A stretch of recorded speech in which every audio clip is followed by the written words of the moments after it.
business. Oh, that's interesting. So that's just a pop-up that we're being recorded. Cindy, if it's okay, I'd love for you to kind of reintroduce yourself. You've been away for about a year, maybe. Yeah. And glad you're back. So thanks for joining. But if you just want to give a quick introduction, we have Carol Hoover, who we may have just lost. I don't see Carol anymore. Is the vice chair, and she came on after you. I don't think you had met. I think most of the committee members are the same. There's another new person, Kim, who's not going to be with us today, but I'll just let you chime in for a second. Okay. Hi, I'm Cindy Thompson. I have been in Winston-Salem for 6 years now. I'm a paralegal. When I actually joined the committee, I was paralegal with Collins Aerospace, and now I'm back with the Walt Disney Company working remote. And yeah, I was interested in being part of the committee because, you know, I think that this city is just such a great little area, and that it's awesome to have more mobility and accessibility for, you know, people without having to use cars. Remind me where you moved here from. California, Glendale, California, which is near Los Angeles. Yeah. Very different environment. Cool. Right. Yeah, it took a year to get used to it, but luckily it is a beautiful little city with a beautiful skyline. And so it doesn't feel like you're, you know, kind of in the country or whatever, but it has very much that lovely country atmosphere where everybody is just so friendly and just accepting. I mean, we have like the best neighbors, and I love the walkable neighborhoods. So it's very cool. Great. Thanks. Let's see, phone number there. That might be Hunter. I'm not sure about you. This is the first time we've done a group meeting on Teams, and the icons keep flipping on my screen with videos showing up and then people disappearing. So I'm going to assume everyone is still connected. I can still see everyone. Okay. And I'm here. I can see you all, but I don't know why I'm not showing. Okay. Well, I can see a C for you, so Okay. At least I know who that is. Michael's here too. I called in via phone. Hey Michael, great. That's a phone number I see. Thank you. 828. Yep. Okay, got it. Would you like me to do a roll call, Cheryl, to start the meeting? Yeah, it might be helpful, Kelly, since these keep jumping around. Thank you. Okay. All right. So Amy is on the call. Yep. Good morning. Greg. Yes. Good morning. Carol, I see you on the call. And I've got Michael. Yes. And I'm here. Sharon, you're on the call, of course. And then Joshua. Here. There's Josh and Cindy. Morning. We do have one. You're good to go. Great, thank you. So first item of business would be to accept the meeting minutes from July. Could we get a motion to accept those? I move to approve. I'll second it. Thanks, Greg.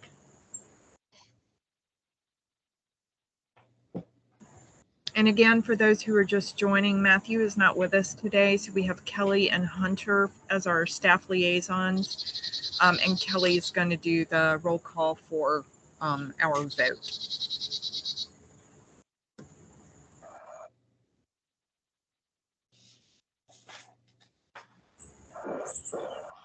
Hello. Sorry, my connection. I just lost connection there for a minute. Can you all hear me and see me? Okay, all right. So I'm voting for the minutes. Amy, Approved. Greg, Approve. Carol, Approved. Michael, Approved. Sharon, Approve. Josh, Approved. and Cindy. Excuse me, approve. Unanimous. Okay, great. Thank you. If you did not hear earlier, the other change for today is that our speaker, Mark, was unable to be with us, and we're going to reschedule for September. At the end of our July meeting, Kelly mentioned that there is a transportation survey coming up. Kelly, do you want to just remind us what that is? And you shared the dates that that's going to be released, and then who Mark is. Yes, ma'am. So for the triad, which is, us, Winston, Greensboro, Burlington, Graham, and High Point part, that as the bus part. Piedmont Authority for Regional Transportation houses a model for our region. What that model does is it allows us to be able to make some prediction of what travel patterns will be like for the next several years, and that's the information that we use for our plans. So as part of updating the model, we use what is called household survey data, which allows us to determine how people travel within the region. And so all the MPOs in that region are participating in that survey. And what that survey will track is whether or not people are traveling with cars, on their bikes, whether they're walking, what destinations they're going to. And it allows multiple participants per household, so we can kind of track everybody's movement. And what we use that information for is then to tell the model, this is what the travel pattern is within the Winston-Salem MPO. And eventually, when we update our plans, we use that information to determine what kinds of improvements are, may be needed in the future. We project based on that information. And so what Mark was going to present on, and he's going to do that at our next meeting, if everything works out, was what the travel survey is about, how it's going to work. It's going to run from early September through early December. So when they're going to send their first postcards, they're going to send mailings to just about everybody. And I think it's like September 9th is when they're sending the first batch. And so what Mark will try to ask you guys to do is to kind of help us in spreading the word, because this only works if we can get as many participation as possible. And so that's what, he's going to kind of do a small presentation on what that is and how you guys can help us if you are able. Thank you. And there's an electronic version as well? Yes. There can be I think there's an app version. You can do it on your phone. You can do it online on the computer. And if you really want to, you can do it over the phone, call somebody. There'll be a call center. And there's a reward. I don't remember how much it is. It's not, huge, but there's something. There's an incentive. Okay, great. We'll be on the lookout for that so we can all spread it to our networks and then get more detail from Mark on how that also supports our work and driving it forward. Thanks.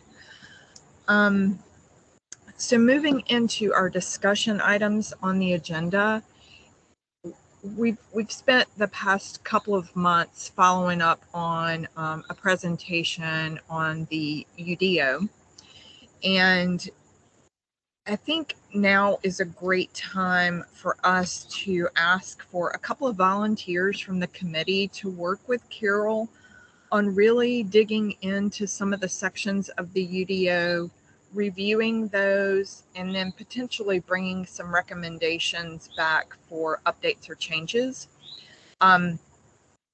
In looking at a time frame, we think we could do this between now and our October meeting, so that would be 2 months.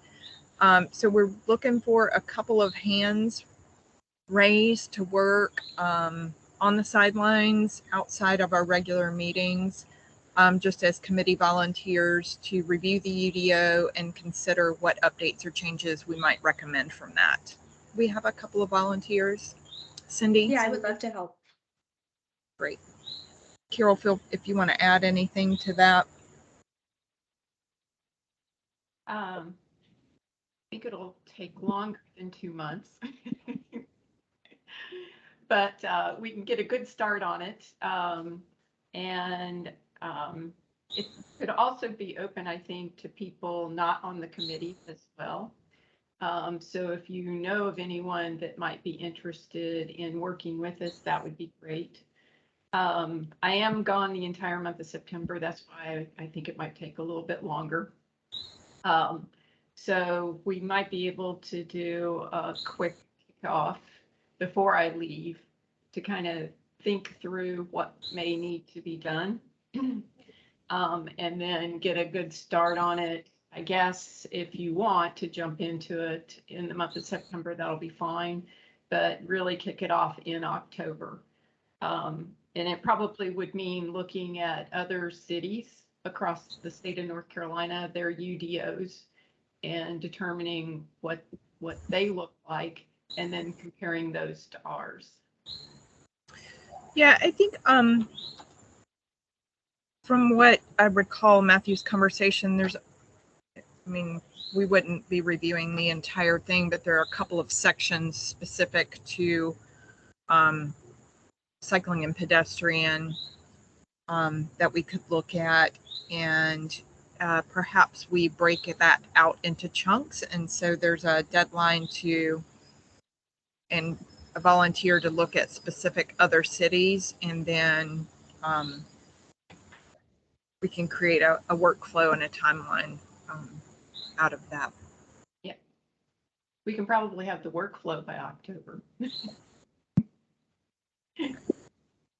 This is Amy. I'm happy to get involved as well. I think it might make sense just that we can all kind of start perusing the UDO now and doing some kind of individual research. But yeah, if there is a firm deadline we want to work towards, just let me know. Summer months are fun where people are traveling and getting outdoors and stuff. But I think taking a good look at that would be really good to do, and then bring it back in the fall. So I like this. Thank you guys for coordinating. The sections that were identified earlier, and they were sent out to all of you. I can send those again to Cindy and Amy if you'll be the ones working with me. I can send those out again. They were focused primarily on sidewalks and parking, if I remember correctly. So I'll get those out to you again. Great, thanks. And if anyone else decides they'd like to chip in, or you've already looked at it again since we had that presentation a few months ago, and you have a note, even if you just have a comment and you don't want to officially raise your hand, feel free to send those on by email. Thank you. And then I was going to say, excuse me, just as a side note, I think Desmond is no longer with the city. He's moved out to San Diego, sort of my home territory out there. So unfortunately, that resources has moved on. So I didn't know if you all knew that or not, but I thought I'd let you know that. Yeah, thanks, Greg. Matthew had, I don't know if it was shared with the whole committee, but he did share that with me and Carol, that Desmond had left. He did a great job on that presentation. And again, if you weren't at that meeting where Desmond presented, that video is housed, the recording is on the city site where the rest of our meeting recordings are, so you can go back and watch it again. It was a really good presentation, very informative. I think it was maybe the May meeting or April or May, but I think it was, yeah. Might have been April. I've been April. Okay. Yep, because we've done them every other month. I'm just kind of backing up, but I'm not sure. Yeah. Okay. Any other questions, comments about that?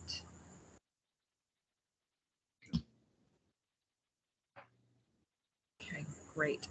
So there's another topic that has come up off and on since probably our first meeting. And recent news out of the Spindale and Western North Carolina area about advocacy around a rail trail extension has brought this back to light. Our original work plan included a conversation around the railway along Stratford Road and considering some form of an advocacy or effort to revisit that corridor, have some conversations around that. It's not technically abandoned, but disused railway. I would like to recommend that our committee make a recommendation. I'd like to suggest that our committee make a recommendation to have a feasibility study done of the Stratford Road corridor. There are accessibility issues. It's there's only sidewalk on one side of the street, which is part of our UDO. There are so many new businesses, like where Fleet Feet is, that have been developed along Stratford Road in recent years. I think there's just a lot of opportunity to reconsider that whole section. And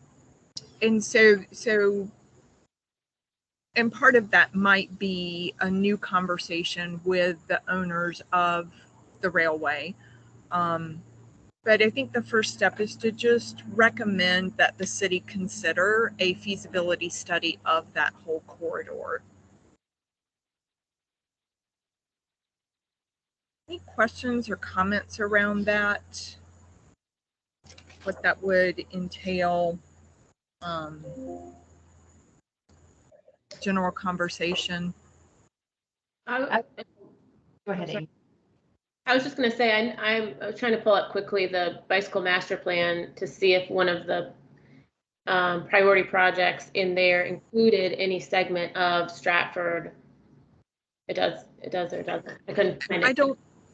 Yeah, not the sections that we had prioritized previously, and I don't believe so.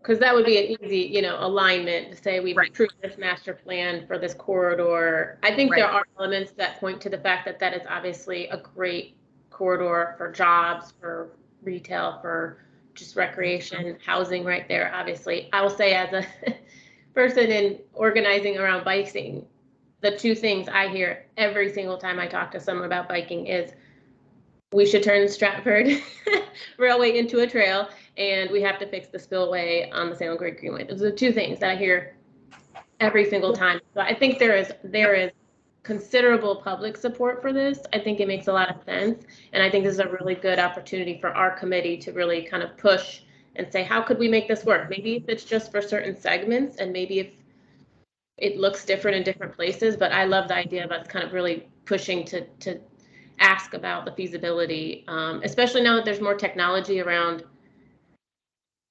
like putting things over the railway, so that sure, maybe one day they want to use it and they can do that, but for the next 30 years the public could at least get some use out of it. So I'm fully on board with this. Yeah, that whole thing is a really interesting conundrum.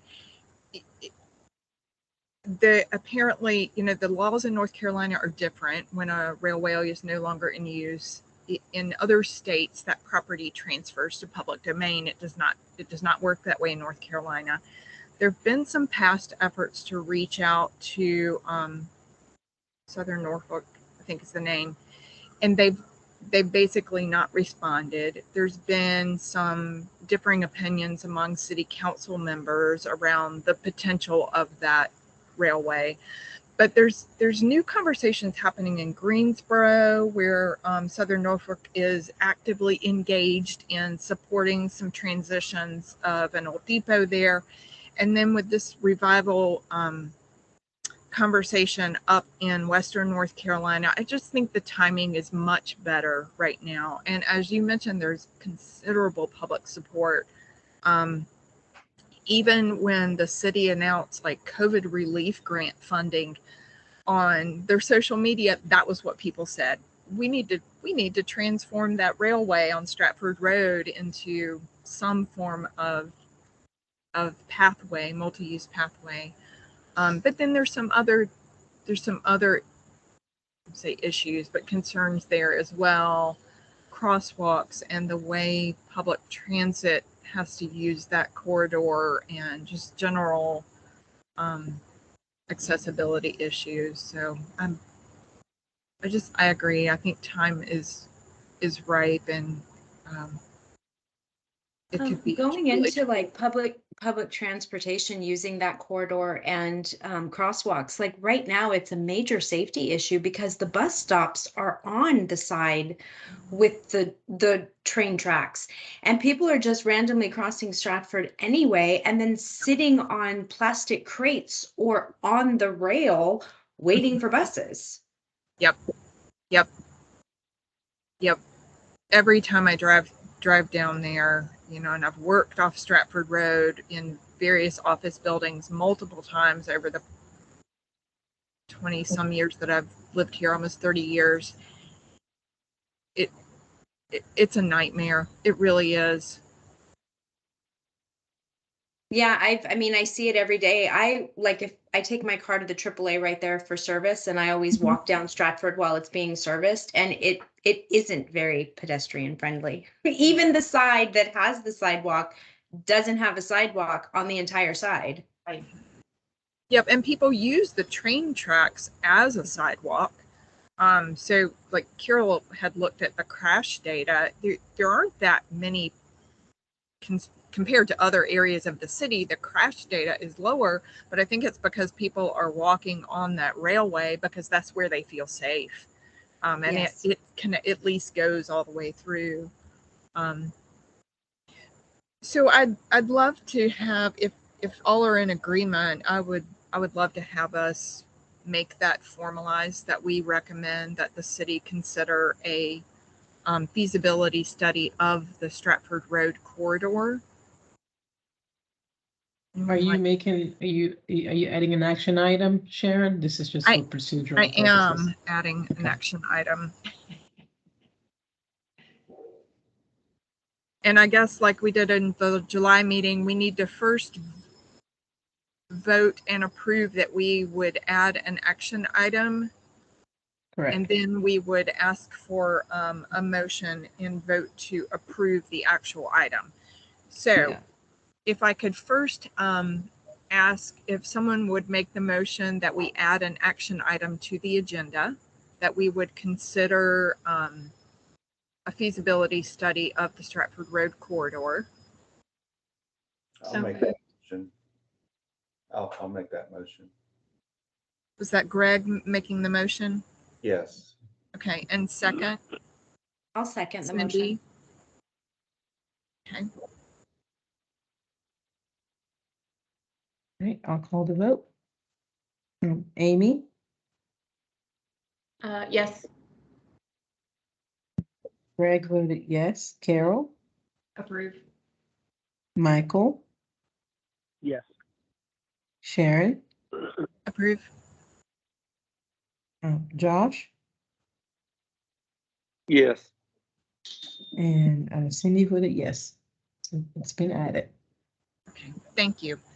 And now if I could get a motion to make the recommendation that the city consider a feasibility study of the Stratford Road corridor. I'll make that motion. I think we have a lot of enthusiasm for this. Make it a joint motion, I guess. Right. Unanimous motion, unanimous second. You can I'll you can second. put me down as leading the motion on it if you want. And also, I've lost track. Kelly, have you got a okay. We have a motion and a second. I had Greg and Mike for the motion, and then I have Carol for the second. Okay, great. Right, and I'll call the roll, the vote. Amy, Yes. Greg voted yes. Yes. Carol voted yes. Michael voted yes. And Sharon, Yes. Josh, Yes. and Cindy, Yes. and it's unanimous. If we make it as a motion for all 7 of us, do we have to take a vote? somebody still have to second.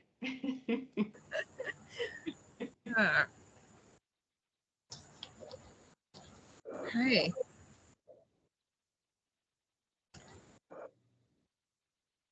Well, that almost covers our agenda for today. We can give you the option of if there's any additional discussion of the UDO that you'd like to add in, or any additional discussion of any upcoming events. I'm going to throw it to the group to recommend or share any other topics. I will just give kind of a heads up that from our July meeting, we would be doing a quarterly in-person, and as of right now, that would be October. We've tentatively discussed having that at the Salem Lake Marina. Would also suggest that we consider that to be a longer meeting, a 90-minute meeting, and update our work plan.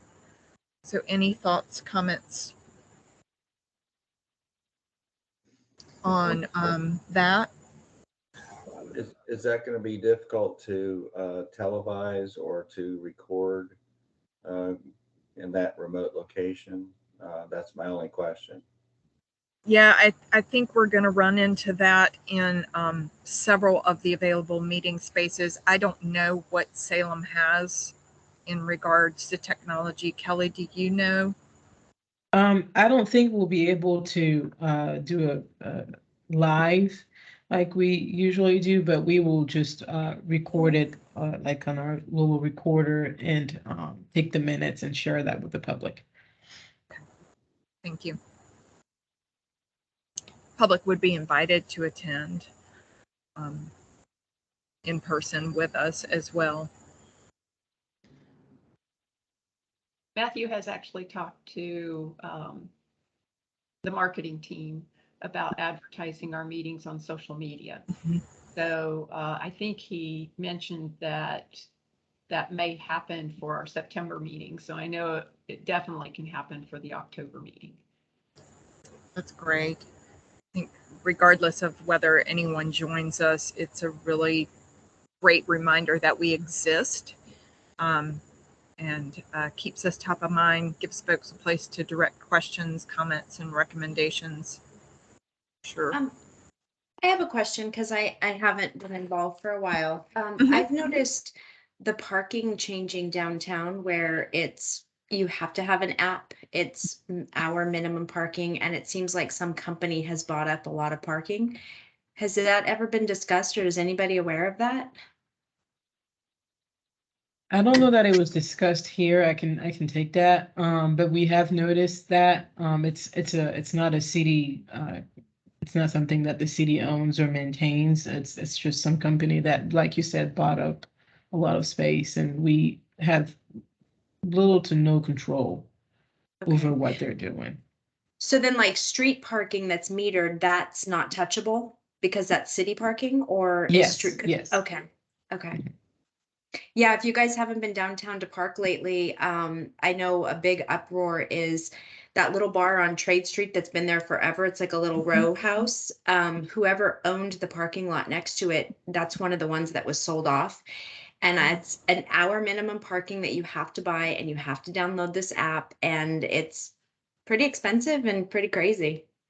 Wow. It's good to know that, I mean, sad to know that it's, you know, just people, I guess, that owned land that could sell their land off like that, but good to know that the city property is protected. Which decks does the city still own, Kelly? Do you know? I couldn't tell you off the top of my head. I know there's a fourth and Church deck that's right there by Bailey Park. There's a Cherry Street deck, I believe, that the city still owns and maintains.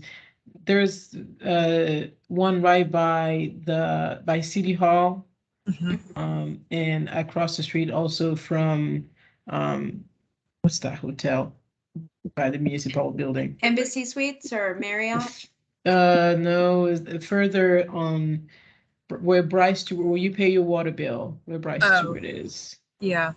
Yeah, the city owns and maintains that deck. I'm sure there's a few more that I can't think of right now, but yeah. Now, if this company wanted to try to purchase them, is there like a public vote for something like that? If, you know, before the city would give up ownership of a deck where it could be turned over? Mm, Cindy, I'm not sure. Cindy, that company isn't buying the properties. They contact the owners of the properties and solicit their services.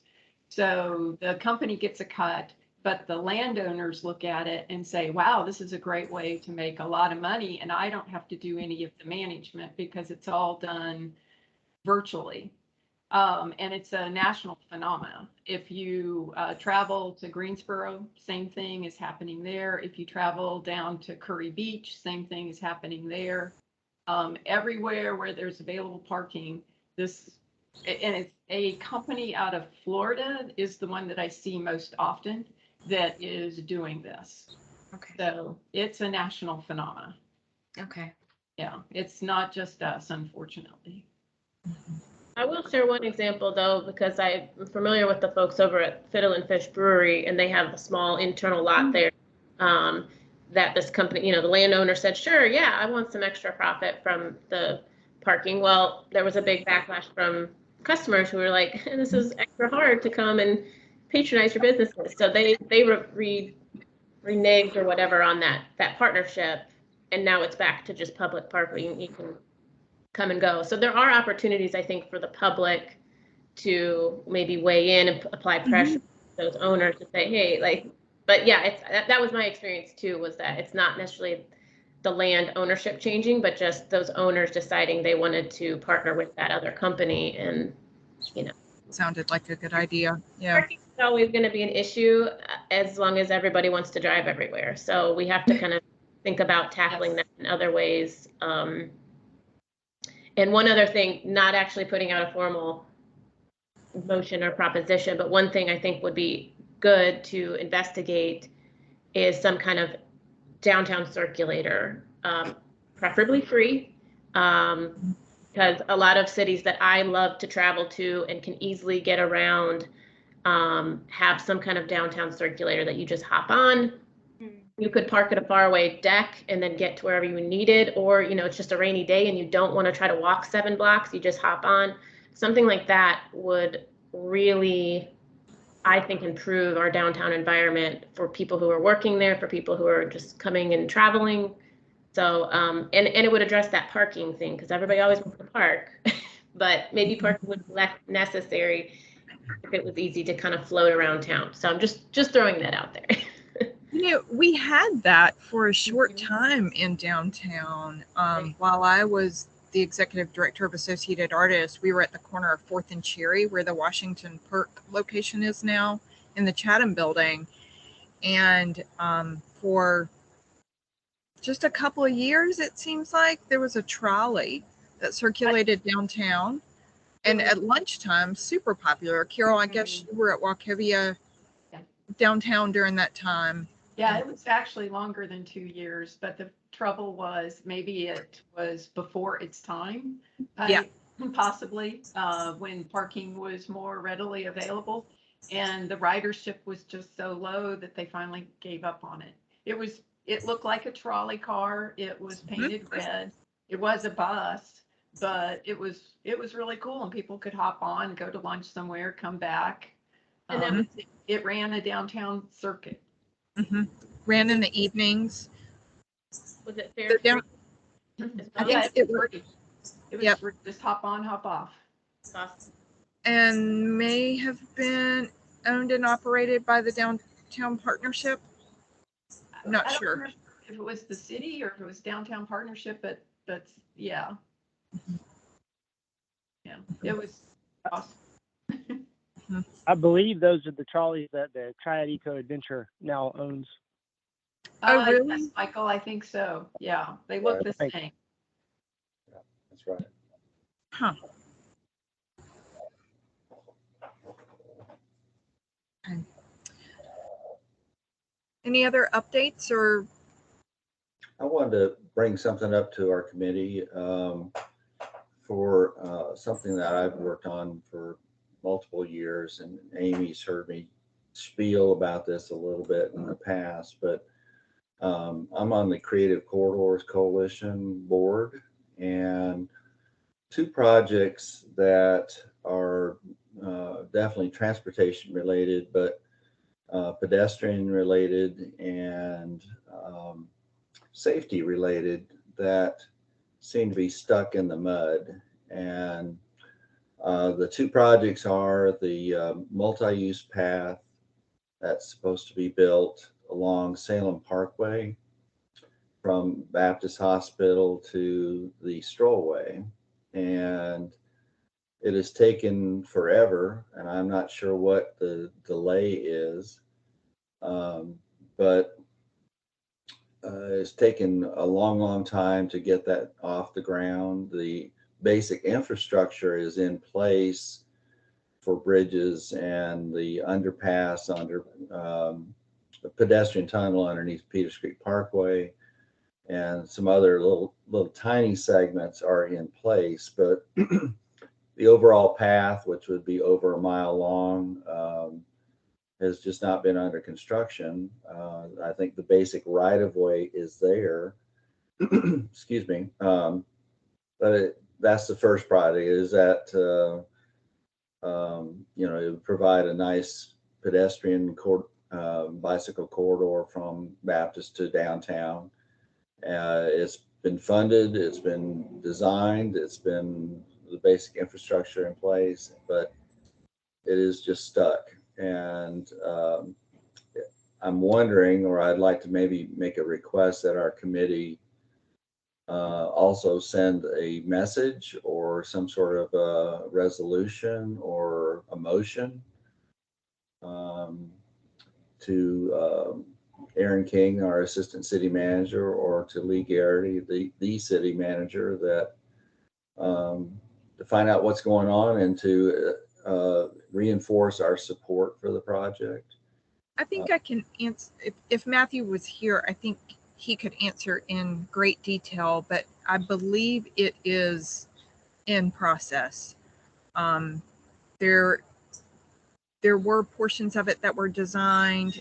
There were some stalls in the transportation funding, but you're correct. It was funded and designed, and I believe it is just in engineering review. Kelly, do you know details on that? Yes, ma'am. Thank you. So you spoke correctly. There is a section of it that has been designed. It was designed as part of Salem Parkway. The same consultant that designed and built Salem Parkway designed that section. That's the section between Peters Creek and the Strollway. The other section is currently under design. It just started, so there are consultants doing surveying right now on that section that's currently under design. The section that was completed design, there were some procedural issues because originally NCDOT was going to build it and then it got transferred back to the city. And because if it's two different governmental bodies, I guess there was a lot of procedural issues of transferring that. And it's still a federally funded project. So there are several, I would call them hoops that you have to jump through before you can actually get to the digging of ground. So it is underway. I believe there has been talks with our advertising department people that put out bids for us. So, we're hoping to be able to put out a bid for that section pretty soon here. But it's been actively moving for quite a few. And then we had some changes in environmental requirements that we had to go back and fix. So there's been a lot of back and forth between us, the state, and the federal government in terms of how that project's moved. Unfortunately, when we deal with federally funded projects, it's always, we're kind of at their mercy in terms of we have to do everything exactly the way that they want us to do it. So, but it's moving. That's great. As Kelly knows, I'm well aware of that, having worked with her and the staff and the process. I just think it would be still helpful to let the city folks know our interest and our desire to keep it active and keep it moving, and to just establish our interest as a committee, since it can be once it's built a pretty important pedestrian connection that's in process. I just don't want to lose the momentum of it. And I just want to, I guess, reinforce our desire to see it getting done. So it's a pretty simple request, but I'd like to make a request that we send a motion or a resolution or something, I guess, a little bit official to the MPO and the city staff that we want to see it get done. And we support it totally, and we just want to keep it moving. So that's the first thing. The other thing, the other project is the Martin Luther King Jr. Drive Streetscape project, which is part of the Creative Corridors Coalition Master Plan. That's been a project that is also fully funded.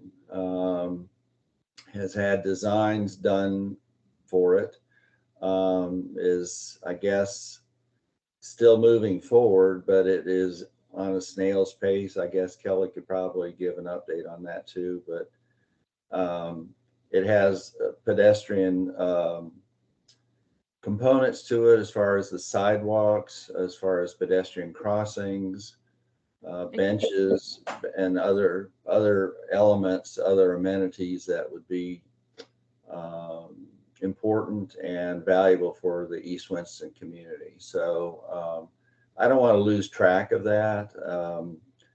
In particular, since it was also Joycelyn Johnson's pet project, and I've worked with her for over a decade on this project.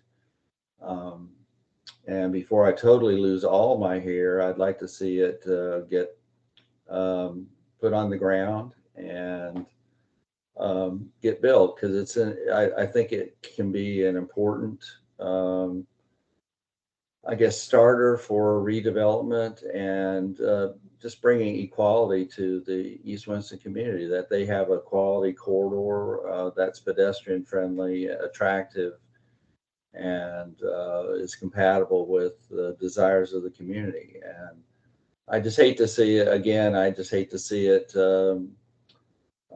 just put on hold or just moving at a snail's pace. It is just it's just very frustrating for me, at least as a planner, city planner, to see it moving as slowly as it is. And I hate that potentially the cost estimates on construction and materials and right-of-way just keep going up, and I just don't want to see the project get minimized and and reduced and so forth, because it was a fine design that had a lot of public input and participation and some quality elements that I'm still to this day excited about it. So I'd like to make another motion for that, I guess, or a joint motion for it. So I'm going to shut up now and let you all do your business here. So Kelly, do you have any update on that streetscape project? It's not one that our committee has been directly involved in, but we've been aware of. So I don't actually, I can provide you, I can find the update from our engineering department. We did not manage that project. I know it's underway because I know recently they were talking about it, and I have heard conversations, but I don't know enough about it to tell you, anything significant really as to where it's at. But I can look into that for you and have Matthew provide an update for our next meeting as to where that's at. Okay, that sounds good. Thank you. On the multi-use path, I don't think there's any action that we should take since it is actively in progress. Okay. But I think it's a great reminder, Greg, that we serve as liaisons and a conduit for information. And so when there are people out there who say this just got abandoned, nothing's happening with it because there's no ground being broken, there's a lot that's going on that we can't see as a community. And so for us to be able to explain that to others, to say there's actually a lot of steps that have to be taken before ground gets broken. There's engineering, there's environmental assessments, there's, it has to go to bid. There are these, as Kelly said, procedural issues that are underway. That's part of our role in our community-facing side to share that information and to tell people out there that if it's important to you, please let your representatives know and remind them. And Joshua, go ahead. Yeah, I was going to say, just to piggyback off of what Greg was saying, and I don't want to put words into Greg's mouth, but I think what I'm hearing is to really make city management aware, and even city council, just to the importance of this, and it is a concern not only for this committee, but we're constituents, and there's constituents that are coming to us. And the last thing you said, Greg, that really struck me, because the health department is in East Winston, and we have a focus through COVID on 27101, 27105, and 27107. So that's Boston, Thurman over to Watown. That's our historically marginalized populations, and those areas are in lack, of good functioning sidewalks. I mean, you have 50 feet of sidewalk where it's just gravel, or maybe it was supposed to be fixed, and I don't know what happened. Bike lanes, and again, not just people that I live in Louisville, and obviously there's lots of cyclists out there for exercise, but I'm also concerned for cyclists that need to get to work or get to the grocery store, and kids, and just how to do those things safely, and just to make sure that people know that that's important. I understand totally, working in government, that there's so much red tape, and I think that last project where it had the federal, the city, and the state, that's just the alphabet soup of regulation that slows down things. But just I don't know, like I said, just to be the loudest voice if we can. I mean, to be respectful, we understand, but just Exactly. I think anything to use our bully pulpit, if you will, to try to be good. I'm not saying coming at it as an angry group, but I think just as a positive reinforcement of our desire and how it fits into our work program and what we're trying to accomplish here as a committee. And these are two elements that are funded, and we totally support, and we want to keep it moving, basically. Yeah. So on the streetscapes, I think we need more information to find out where things are, and if there is a roadblock or a hurdle that we should address we need to address that. So I would recommend that we consider that as an action item for our September meeting. And when we have our touch base, Carol, with Matthew coming up in 2 weeks, let's get an update on that, find out if there is some action we can take, and let's definitely take that. Yeah, I'm fine with that. I think there, and there may have been more than one, unfortunately, but it seems like there was a pedestrian death at the intersection close to the health department in the grocery store out there within the past few months. But I know that that's a really treacherous area to get around by foot and bike, and a lot of folks in that area are traveling without personal vehicles. Sharon and Carol, I know you guys meet. If it would be helpful for me to have a formal report on these two projects. Some of them that would be helpful to me is like what overview of what was the project, what's being accomplished area, when did it start? Because I think that's an important thing for people to be aware of, how long some of these have been in the works, and then like where is it at right now? What are we waiting on? There are things that are barriers, but understanding where it is, and then a projected completion date. If that's 10 years, tell me. But those right. Helpful, I think, for me to understand as a committee member, but also to be able to then, also share with the community in transparency, because again, people are really excited about some of these projects, and when they take a long time, they lose confidence in the government and in our elected officials, and sometimes there's a very good reason why things are slow. Sometimes there's not, and they have the right to know that information. So if we get kind of a more formal update on those two projects for our next meeting, I think then from there, maybe if there is an opportunity for us to push, then we could come up with a little resolution that we would put forward. But that would be really helpful to me. Totally agree. I'm just making notes. Amy, you're so much smarter than I am. I just love you. So. No, I don't know about that. I just want to go right in there and start making things happen. So. Yeah.